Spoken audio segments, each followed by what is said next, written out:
Okay, I don't know if I gave that enough silence, but thank you so much for your time. I'm going to start off by saying, where can I go from your spirit? Or where can I flee from your presence? If I ascend into heaven, you are there. If I make my bed in hell, behold, you are there. If I take the wings of the morning and dwell in the uttermost parts of the sea, even there your hand shall hold me,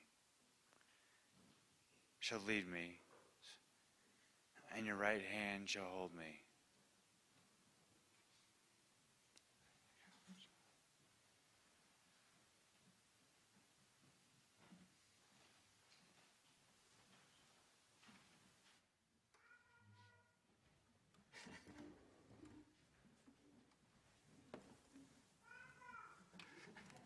Hi, Skylar.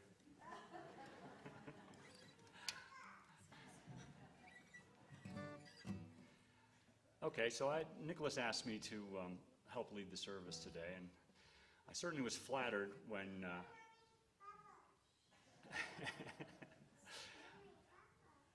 I was flattered when he asked me, but this quickly turned into anxiety as I attempted to draft remarks that would at least be an echo of his inspirational homilies.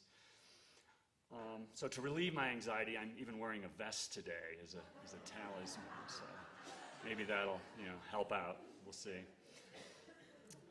And as I thought about what I might say, I kept returning and reflecting on a quote that has its origins in the biblical Proverbs.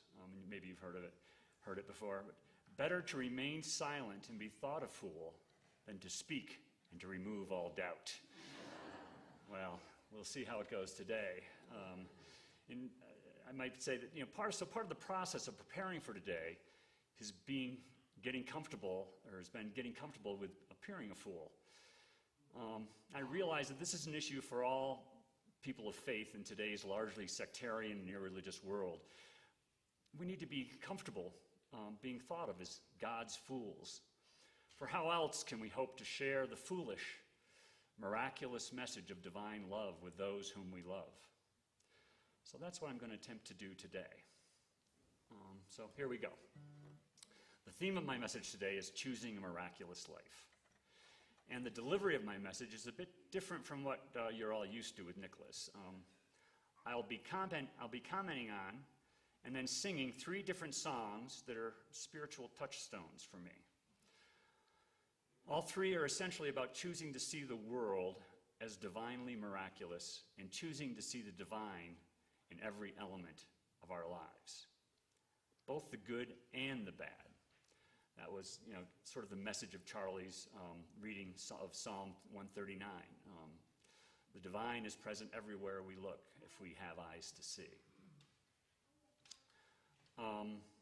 After I sing each song, I'll ask that we all remain silent again for a moment, reflecting on the song and its message. So that's sort of the format here today. Okay. So the first song I'm going to sing is actually an obscure Bob Dylan song. Oh, incidentally, all the songs that I'm going to do are also I sort of were introduced to by Emmylou Harris's sort of version. So we're going to have the Bob Dylan version of the Emmylou Harris songs, and unfortunately for me, so Emmylou Harris I sort of consider an angel, at least when I hear her songs. It's really like God speaking to me or some angel. So anyway, so that's sort of why I've chosen these. So the first song is called Every Grain of Sand, and each verse begins with a description of personal struggle using poetic metaphor to convey the different aspects of our struggles. But then at the end of each verse, there's a declaration of faith and understanding that the divine is present in every grain of sand. When I go out to walk or ski or bike or raft in the wonder of the natural world, amidst the velvet snow, the living waters, the vibrant flowers, the towering trees, the soaring mountains, I can't help but be amazed at the miraculous way the natural world is put together. All the parts beautiful and interconnected. And witnessing anew the birth, growth, and development of intelligence and personality in my granddaughter here, I'm continually reminded how utterly astounding it is. It is beyond my understanding, and for this reason alone seems miraculous. Now, let me go further. It is miraculous, and for me, even learning the science behind how the natural world works makes it seem even more so, not less. And I'm inevitably soothed and renewed by each encounter with the miraculous natural world, and my daily struggles become smaller, less important. I'm reminded of the goal expressed in William Blake's immortal couplet, to see the world in a grain of sand, and heaven in a wildflower, to hold infinity in the palm of your hand, and eternity in an hour. So this is, to me, what's choosing to see them, how we try to choose to see the miraculous in the natural world. It turns out it heals us, and it comforts us. It helps us to understand how small we are in this vast and wonderful world, and also how connected we are to it. So, we've now gotten to the point where I sing a song, so please follow along, if you will, on the lyrics, or you can just sit and listen, let the song wash over you. And then remember, we're going to do a minute of silence afterwards to sort of let it all sink in, if you will. So here we go.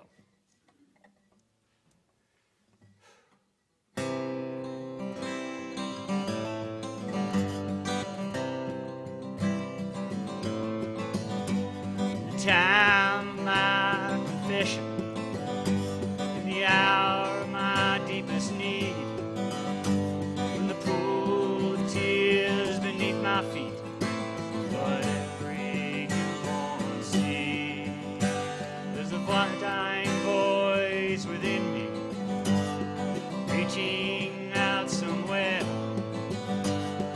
toiling in the danger.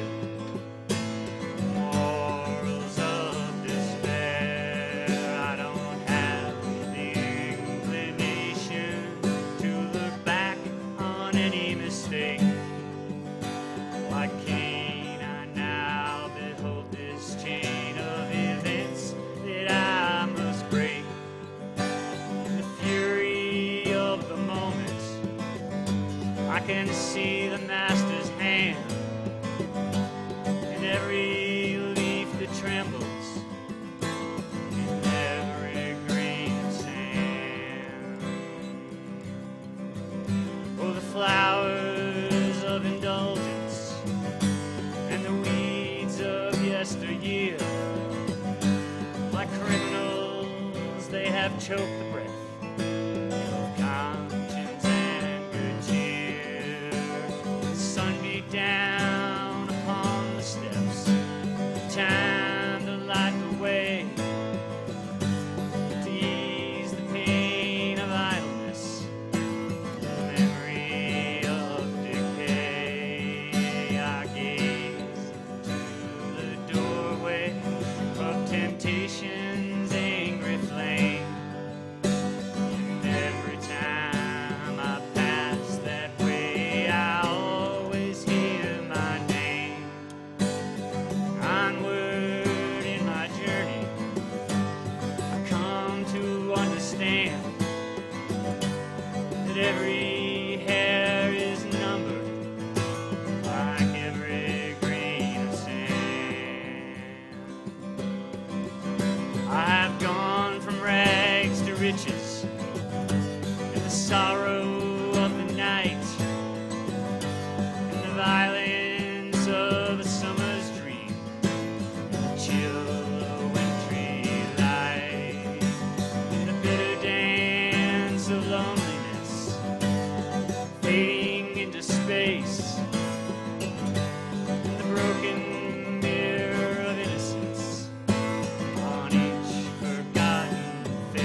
bumper crop. Thank you.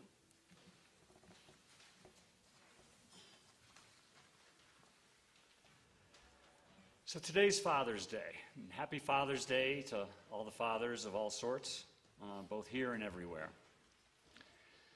Fathers have an essential role to play in the spiritual awakening of their children.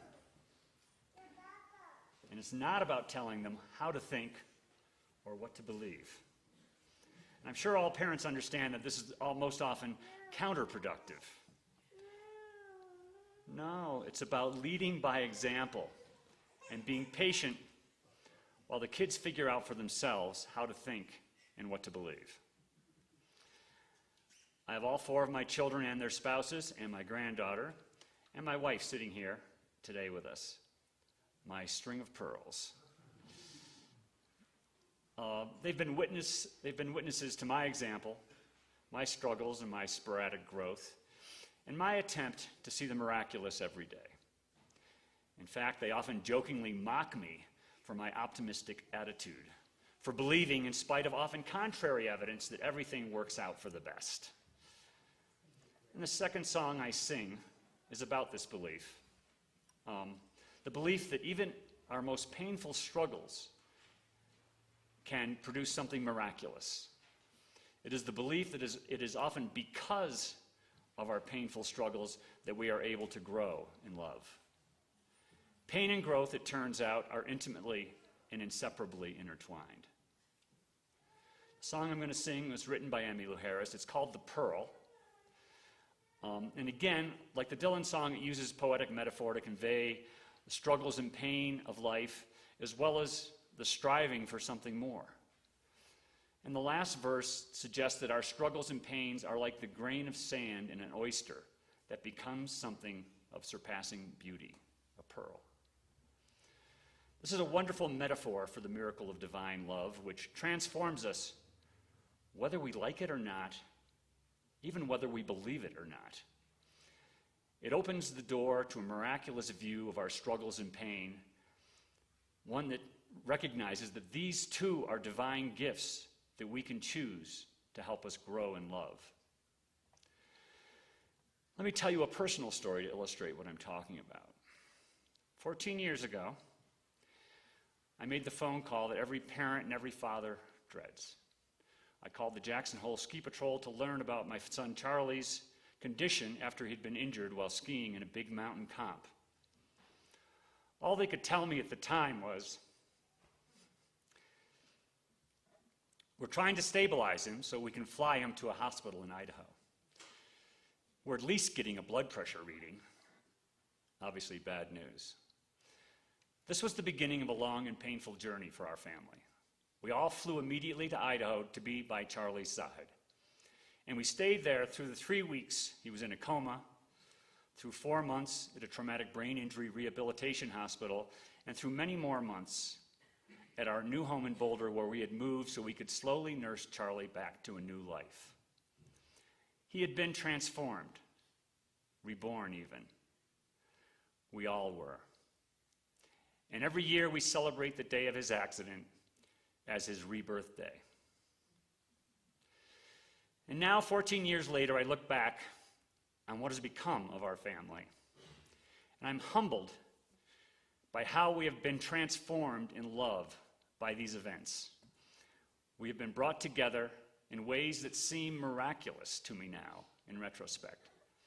How could something so horrific bring such an awakening in all of us, a renewed appreciation of each other and the life we have been given? It seems now a gift of immeasurable worth, a miracle. A miracle because the transformation was something that happened to us, not something we brought about. Oh, sure, we participated along the way. Without participation, there would be no miracle. After all, God helps those who help themselves. But at least for me, I carry no illusion that I was somehow able to will this outcome. Humility is an essential precondition for choosing a miraculous life. But humility itself is a gift. It cannot be willed. And we all seem to understand this. It's why we are instinctively offended by anyone who claims to be humble. And so the only appropriate response to all these miraculous gifts that we will really is gratitude. Okay, so again, on to the song here. Again, the lyrics are in the program, so please follow along as you wish. And there's an Alleluia chorus, which is sort of the chorus of gratitude, if you will, at the end of each verse, which you'll hear it the first time, and then the second 2 or 3 times I play it through. Feel free to join in on the Alleluia chorus. And then remember, we'll remain silent for a minute afterwards.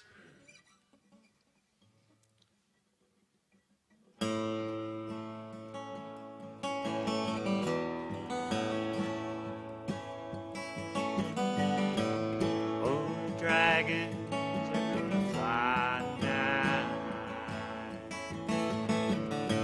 circling low and inside tonight. It's another round in a losing fight, out along the great divide tonight. We're raging soldiers in an ancient war, seeking out some half-remembered shore. We drink our fill and still we thirst for more, asking if there's no heaven, what is this hunger for? Our path is worn, our feet are poorly shod. We lift our prayer up against the odds, and in silence, that is the voice of God. God, God. We cry, Alleluia, Alleluia. We cry, Alleluia.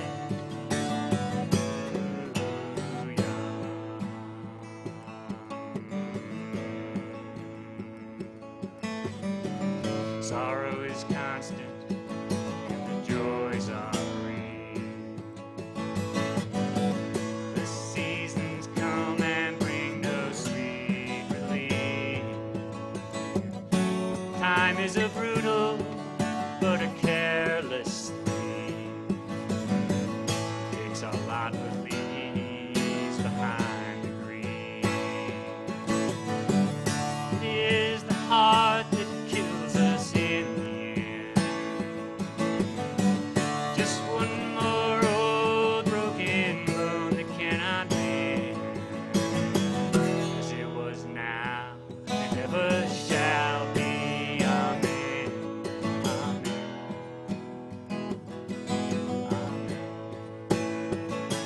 We cry, Alleluia, Alleluia. We cry, Alleluia.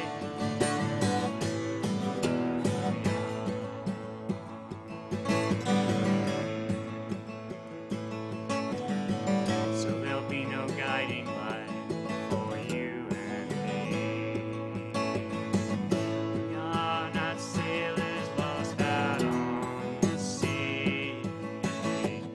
We were always headed for eternity, hoping for a glimpse of Galilee. Like falling stars from the universe, we are hurled down through the long loneliness of the world, till we behold the pain become the pearl.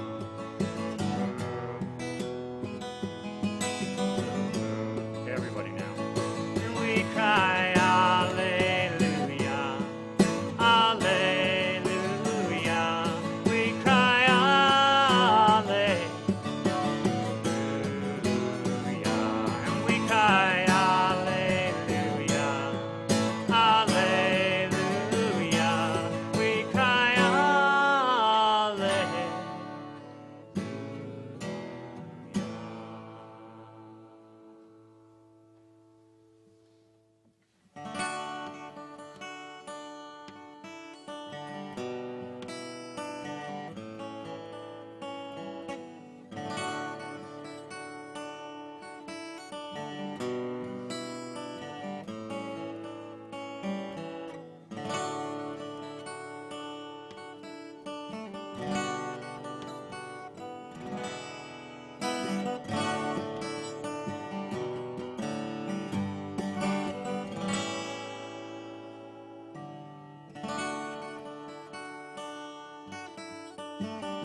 Okay, on to my last song.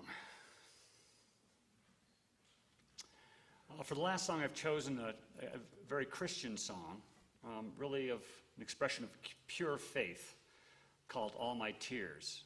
It's a song written by Julie Miller, a fairly obscure Nashville-based singer-songwriter. And again, it was covered by Emmylou Harris, which was how I discovered it.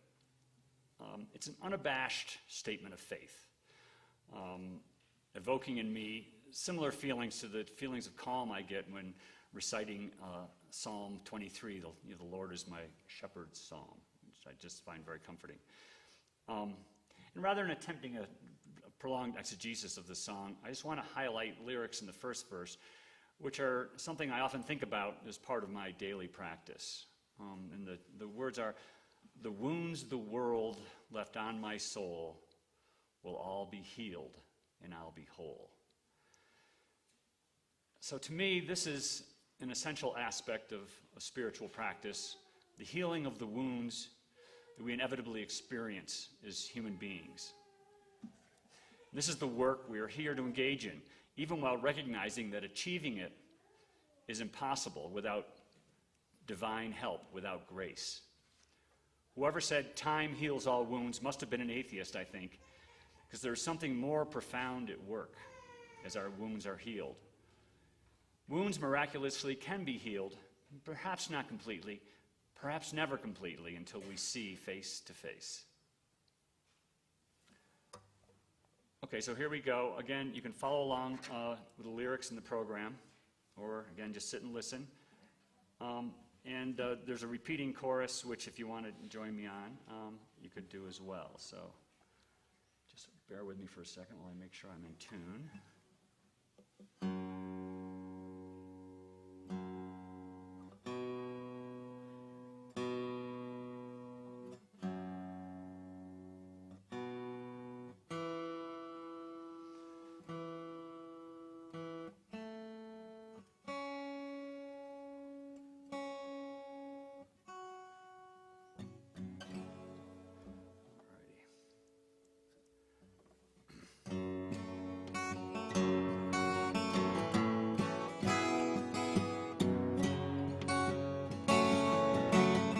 When I go, don't cry for me. In my Father's arms I'll be.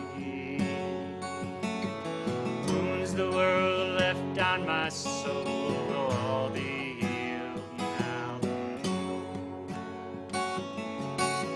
Sun and moon will be replaced with the light of Jesus' face.